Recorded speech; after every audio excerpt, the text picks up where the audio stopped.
Welcome to ಶಾಲಾ ಶಿಕ್ಷಣ. ಸ್ನೇಹಿತರೆ, ಈ ವಿಡಿಯೋದಲ್ಲಿ SIR special intensive revision Bharat ಚುನಾವಣಾ ಆಯೋಗ ವಿಶೇಷ ತೀವ್ರ ಪರಿಷ್ಕರಣೆಯನ್ನು ನಡೆಸ್ತಾ ಇದೆ. ಕರ್ನಾಟಕದಲ್ಲಿ ಇದೇ ಜೂನ್ 30ರಿಂದ ಜುಲೈ 29ರವರೆಗೆ BLOಗಳು ಮನೆ ಮನೆಗೆ ಭೇಟಿ ನೀಡಿ ಈ ಒಂದು ಸ್ಪೆಷಲ್ ಇಂಟೆನ್ಸಿವ್ ಕಾರ್ಯವನ್ನು ಮಾಡಲಿದ್ದಾರೆ. ಈ ಸಮಯದಲ್ಲಿ ಮತದಾರರ ಪಟ್ಟಿಯನ್ನು ಸಂಪೂರ್ಣವಾಗಿ ಪರಿಷ್ಕರಣೆ ಮಾಡಲಾಗ್ತದೆ. ಹಾಗೆಯೇ ಎನುಮರೇಷನ್ ಫಾರ್ಮ್ ಗಣತಿ ನಮೂನೆಯನ್ನು ಪ್ರತಿಯೊಬ್ಬ ಮತದಾರರಿಗೂ ಕೂಡ ನೀಡಲಾಗ್ತದೆ. 2 ಪ್ರತಿಯಲ್ಲಿ ಈ ಒಂದು ಭಾರತ ಚುನಾವಣಾ ಆಯೋಗ ಈ ಒಂದು ಎನುಮರೇಷನ್ ಫಾರ್ಮನ್ನು ವಿತರಿಸಲಾಗ್ತದೆ. ಆ ಒಂದು ಎನುಮರೇಷನ್ ಫಾರ್ಮನ್ನು ಹೇಗೆ ಫಿಲ್ ಮಾಡುವುದು ಎನ್ನುವುದನ್ನು ಈ ವಿಡಿಯೋದಲ್ಲಿ ನೋಡೋಣ. ಸ್ನೇಹಿತರೆ, ಗಣತಿ ನಮೂನೆ ಎನುಮರೇಷನ್ ಫಾರ್ಮ್ ಈ ರೀತಿ ಇರ್ತದೆ. ಇದರಲ್ಲಿ ಏನೆಲ್ಲ ಮಾಹಿತಿಯನ್ನು ಎಂಟರ್ ಮಾಡಬೇಕು ಎನ್ನುವುದನ್ನು ನೋಡೋದಾದರೆ, ಸ್ನೇಹಿತರೆ, ಮೇಲ್ಭಾಗದಲ್ಲಿ BLO ನೇಮ್ ಹಾಗೂ ಅವರ ಮೊಬೈಲ್ ನಂಬರ್ ಇರ್ತದೆ.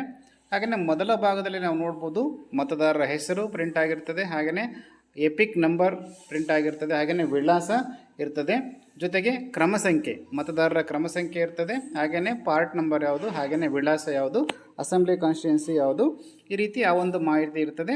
ಜೊತೆಗೆ ಒಂದು QR ಕೋಡ್ ಇರ್ತದೆ.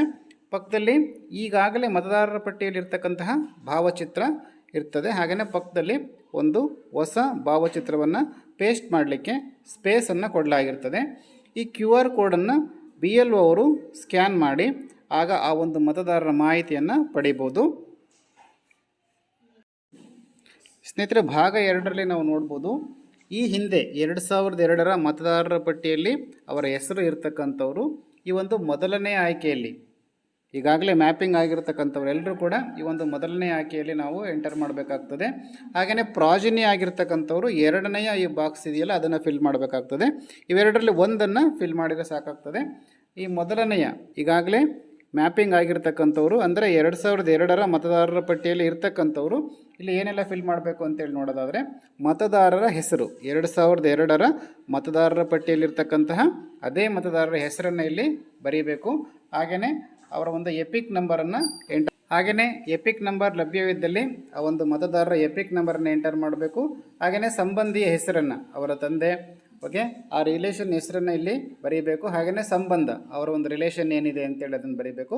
ಹಾಗೆಯೇ ಜಿಲ್ಲೆ ಯಾವುದು, ರಾಜ್ಯ ಯಾವುದು, ವಿಧಾನಸಭಾ ಕ್ಷೇತ್ರದ ಹೆಸರನ್ನು ಇಲ್ಲಿ ಬರೀಬೇಕು. ಹಾಗೆಯೇ ವಿಧಾನಸಭಾ ಕ್ಷೇತ್ರದ ಸಂಖ್ಯೆ ಮತ್ತು ಹೆಸರನ್ನು ಬರೀಬೇಕು. ಹಾಗೆಯೇ ಭಾಗದ ಸಂಖ್ಯೆಯನ್ನು ಬರೀಬೇಕು, ಕ್ರಮ ಸಂಖ್ಯೆಯನ್ನು ಬರೀಬೇಕು. ಇದೆಲ್ಲವೂ ಕೂಡ 2002ರ ಮತದಾರರ ಪಟ್ಟಿಯ ವಿವರಗಳನ್ನು ಇಲ್ಲಿ ಮೊದಲನೆಯ ಒಂದು ಆಯ್ಕೆಯಲ್ಲಿ ಬರೀಬೇಕು. ಈಗಾಗಲೇ ಅವರು 2002ರ ಮತದಾರರ ಪಟ್ಟಿಯಲ್ಲಿ ಅವರ ಹೆಸರು ಇಲ್ಲ ಅಂದಾಗ ಅವರ ತಂದೆ, ತಾಯಿ, ಅಜ್ಜ, ಅಜ್ಜಿ ಅವರ ಹೆಸರು ಇದ್ದು ಅವರನ್ನು ಪ್ರಾಜನಿ ಮಾಡಿರ್ತೀವಲ್ಲ, ಅವರು ಇಲ್ಲಿ ನಾವು 2ನೆಯ ಈ ಒಂದು ಆಯ್ಕೆಯಲ್ಲಿ ಬರೀಬೇಕಾಗ್ತದೆ. ಹಿಂದಿನ ವಿಶೇಷ ಸಮಗ್ರ ಪರಿಷ್ಕರಣೆಯಲ್ಲಿ ಅವರ ರಿಲೇಟಿವ್, ಅವರ ತಂದೆ, ತಾಯಿ, ಅಜ್ಜ, ಅಜ್ಜಿ ಅವರ ಒಂದು ಮಾಹಿತಿ ಇರ್ತದೆ. ಆ ಒಂದು ಮಾಹಿತಿಯನ್ನು ಇಲ್ಲಿ ಎಂಟರ್ ಮಾಡಬೇಕು. ಮೊದಲು ಹೆಸರು ಅಂತಿದೆ, ಆ ಒಂದು ಸಂಬಂಧಿಯ ಹೆಸರನ್ನು, ಈ ಒಂದು ಮತದಾರರು ಏನಿದ್ದಾರೋ ಅವರ ತಂದೆ ಹೆಸರಿದ್ದರೆ ಅವರ ತಂದೆ ಹೆಸರನ್ನು ಇಲ್ಲಿ ಬರೀಬೇಕು. ಮೊದಲನೆಯ ಬಾಕ್ಸಲ್ಲಿ ಮತದಾರರ ಸಂಬಂಧಿಯ ಹೆಸರನ್ನು ಬರೀಬೇಕು. ಮತದಾರರ ಹೆಸರು ಬರೋದಿಲ್ಲ, ಇಲ್ಲಿ ಮತದಾರರ ಸಂಬಂಧಿಯ ಹೆಸರು ಬರುತ್ತೆ. ಆನಂತರ ಅವರ ಒಂದು ಎಪಿಕ್ ನಂಬರ್ ಇದ್ದಲ್ಲಿ ಅದನ್ನು ಇಲ್ಲಿ 2ನೇ ಬಾಕ್ಸಲ್ಲಿ ಬರೀಬೇಕು. ಹಾಗೆಯೇ ಸಂಬಂಧಿಯ ಹೆಸರು ಅಂತೇಳಿದೆ, ಇಲ್ಲಿ ಸ್ವಲ್ಪ ಗೊಂದಲ ಆಗ್ಬೋದು. ಮೊದಲನೇ ಬಾಕ್ಸಲ್ಲಿ ಮತದಾರರ ತಂದೆ ಹೆಸರನ್ನು ಬರೆದಿರ್ತೀವಿ, ಯಾಕಂದರೆ ಅವರು 2002ರ ಮತದಾರರ ಪಟ್ಟಿಯಲ್ಲಿ ಅವರ ಹೆಸರಿರುತ್ತೆ. ಹಾಗಾಗಿ ತಂದೆ ಹೆಸರನ್ನು ಇಲ್ಲಿ ಬರೆದಿದ್ದರೆ ಇಲ್ಲಿ ಸಂಬಂಧಿ ಹೆಸರು ಅಂತಿದೆಯಲ್ಲ, ಇಲ್ಲಿ ಅವರ ತಂದೆ ಹೆಸರನ್ನು ಬರೀಬೇಕು. ಅಂದರೆ ಮತದಾರರ ಅಜ್ಜ ಆಗ್ತಾರೆ. ಹೀಗೆ ಮತದಾರರ ಪಟ್ಟಿಯಲ್ಲಿ ಹೇಗೆ ವಿವರ ಇದೆಯೋ ಆ ರೀತಿ ಬರೀಬೇಕು. 2002ರ ಮತದಾರರ ಪಟ್ಟಿಯಲ್ಲಿ ಅವರ ಅಜ್ಜನ ಹೆಸರಿದೆ ಅಂತೇಳಿದರೆ ಮೊದಲ ಬಾಕ್ಸಲ್ಲಿ ಅವರ ಅಜ್ಜನ ಹೆಸರು ಬರೀತೀವಿ. ಇಲ್ಲಿ 3ನೇ ಬಾಕ್ಸಲ್ಲಿ ಅವರ ರಿಲೇಟಿವ್ ಅಂದರೆ ಅವರ ಅಜ್ಜನ ಹೆಸರನ್ನು, ಅವರ ಅಜ್ಜ ಇದ್ದಾರಲ್ಲ ಅವರ ತಂದೆ ಹೆಸರನ್ನು ಬರೀತೀವಿ. ಇಲ್ಲಿ ಮೊದಲನೇ ಬಾಕ್ಸಲ್ಲಿ ಅವರ ತಾಯಿ ಹೆಸರನ್ನು ಬರೆದಿದ್ದೀವಿ ಅಂದರೆ ಇಲ್ಲಿ 3ನೇ ಬಾಕ್ಸಲ್ಲಿ ಅವರ ಗಂಡನ ಹೆಸರನ್ನು ಬರೀಬೇಕಾಗ್ತದೆ. ಈ ರೀತಿ ನಾವು 2002ರ ಮತದಾರರ ಪಟ್ಟಿಯಲ್ಲಿ ಏನಿದೆಯೋ ವಿವರ ಆ ಒಂದು ವಿವರವನ್ನು ಇಲ್ಲಿ ಬರೀಬೇಕು. ಹಾಗೆಯೇ ಸಂಬಂಧ ಅಂತೇಳಿ ಇಲ್ಲಿದೆ. ಇಲ್ಲೂ ಕೂಡ ಕೆಲವರು ಗೊಂದಲ ಮಾಡ್ಕೋಬೋದು. ಇಲ್ಲೇನು ಮೇಲ್ಭಾಗದಲ್ಲಿ ಹೆಸರು ಬರೆದಿರ್ತೀವಿ ಮೊದಲನೆಯ ಬಾಕ್ಸಲ್ಲಿ, ಹಾಗೆಯೇ 3ನೇ ಬಾಕ್ಸಲ್ಲಿ ಸಂಬಂಧಿ ಹೆಸರನ್ನು ಬರೆದಿರ್ತೀವಿ. ಈ ಇಬ್ಬರ ರಿಲೇಷನ್ ಏನಿದೆ ಅಂತೇಳಿ ಮತದಾರರ ಪಟ್ಟಿಯಲ್ಲಿ ಇರ್ತದೆ, ತಂದೆ ಅಂತೇಳಿ ಇರ್ತದೆ. ಅಥವಾ ಗಂಡ ಅಂತೇಳಿ ಇರ್ತದೆ. ಆ ಒಂದು ಸಂಬಂಧವನ್ನು ಇಲ್ಲಿ ಬರೀಬೇಕು. ಹಾಗೆಯೇ ಜಿಲ್ಲೆ, ರಾಜ್ಯ, ವಿಧಾನಸಭಾ ಕ್ಷೇತ್ರದ ಹೆಸರು, ವಿಧಾನಸಭಾ ಕ್ಷೇತ್ರದ ಸಂಖ್ಯೆ ಮತ್ತು ಹೆಸರು, ಭಾಗದ ಸಂಖ್ಯೆ ಹಾಗೂ ಕ್ರಮ ಸಂಖ್ಯೆಯನ್ನು ಇಲ್ಲಿ ಬರೀಬೇಕು. ಸ್ನೇಹಿತರೆ, ನಂತರ ಭಾಗ 3, ಇದರಲ್ಲಿ ಮತದಾರರ ಜನ್ಮ ದಿನಾಂಕವನ್ನು ಬರೀಬೇಕು.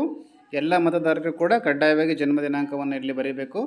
ಡೇಟ್, ಮಂತ್, ಹಾಗೆಯೇ ವರ್ಷ, ಈ ರೀತಿ ಬರೀಬೇಕು. ಹಾಗೆಯೇ ಆಧಾರ್ ಸಂಖ್ಯೆ ಅಂತೇಳಿದೆ, ಇದು ಐಚ್ಛಿಕ, ಕಡ್ಡಾಯ ಇಲ್ಲ.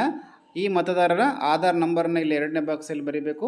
ಹಾಗೆಯೇ ಮೊಬೈಲ್ ನಂಬರನ್ನು ಬರೀಬೇಕು. ನೆಕ್ಸ್ಟ್ ತಂದೆಯ ಪೋಷಕರ ಹೆಸರು ಅಂತಿದೆ, ಆ ಒಂದು ಹೆಸರನ್ನು ಬರೀಬೇಕು. ಹಾಗೆಯೇ ಅವರ ಒಂದು ಎಪಿಕ್ ನಂಬರ್ ಇಲ್ಲಿ ಬರೀಬೇಕು ಲಭ್ಯವಿದ್ದಲ್ಲಿ. ಓಕೆ.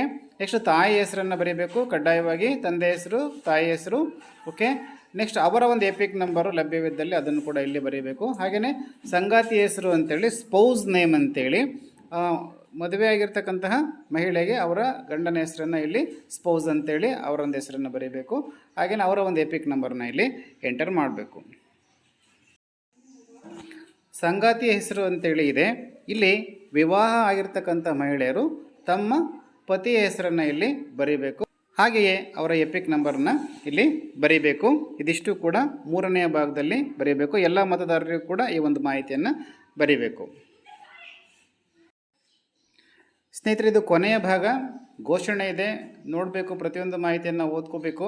ಇಲ್ಲಿ ಪೌರತ್ವವನ್ನು, ಬೇರೆ ಯಾವುದೇ ದೇಶದ ಪೌರತ್ವವನ್ನು ಪಡೆದಿಲ್ಲ ಅಂತೇಳಿ, ಹಾಗೆಯೇ ಇಲ್ಲಿ ಪ್ರಜಾಪ್ರತಿನಿಧಿ ಕಾಯ್ದೆಯ ಪ್ರಕಾರ ಏನು ಶಿಕ್ಷೆ ಇದೆ, 2 ಕಡೆ ಮತದಾರರ ಪಟ್ಟಿಗೆ ಸೇರ್ಪಡೆ ಆಗಿದ್ದರೆ ಏನೆಲ್ಲ ಶಿಕ್ಷೆ ಇದೆ ಅಂತೇಳಿ ಘೋಷಣೆಯನ್ನು ಮಾಡಿ ಇಲ್ಲಿ ಮತದಾರರು ತಮ್ಮ ಸಹಿಯನ್ನು ಮಾಡಬೇಕು. ಸಹಿ ಮಾಡಲಿಕ್ಕೆ ಬರಲಿಲ್ಲ ಅಂದರೆ ಅವರ ಹೆಬ್ಬೆಟ್ಟಿನ ಗುರುತನ್ನು ಹಾಕಬೇಕು.